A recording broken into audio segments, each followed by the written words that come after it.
Recording studio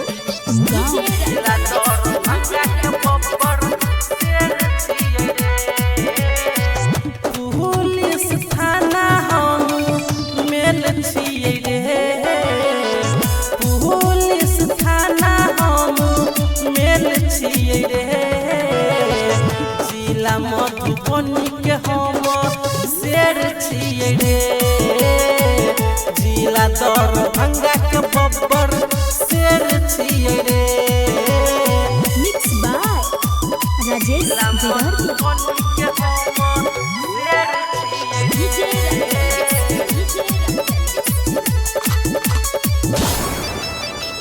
हाथ में लगे हथियार चलै छी माथ बांधी पगड़िया रे। जे बेटा हमरा बीच में बोलबे मार मारबो भितरिया रे।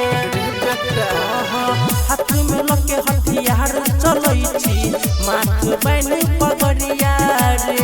जे बेटा हमरा बीच में बोलबे मार मारबो भितरिया रे।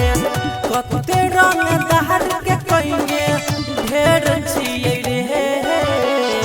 कते रंग दहर के कइने ढेर छिए रे। जिला मधुबनी के बेटा हम शेर छिए रे। जिला दरभंगा के बब्बर शेर छिए रे। जिला मधुबनी के शेर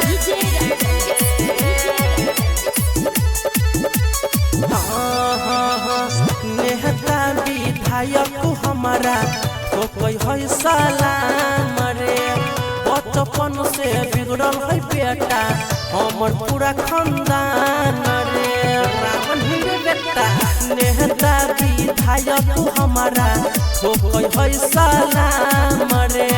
बचपन से बिगड़ल है बेटा हमर पूरा खानदान रे। राजेश संजीत के खेल छै रे। राजेश संजीत के खेल छै रे।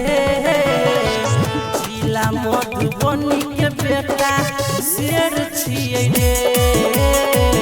जिला दरभंगा के बब्बर शेर छिए रे।